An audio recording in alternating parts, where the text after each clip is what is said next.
আজ আমি বানাবো সবার পছন্দের লোটাস ফন্ট।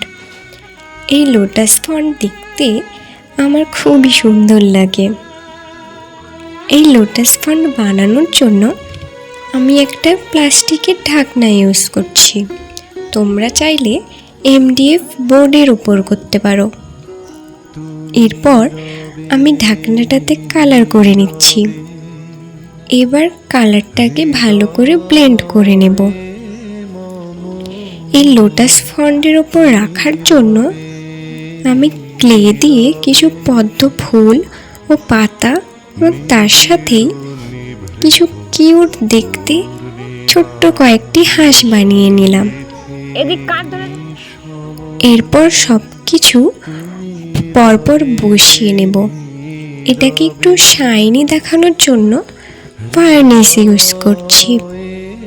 আমার লোটাস ফন্ট রেডি। এই লোটাস ফন্টটা তোমাদের কেমন লাগলো জানিও।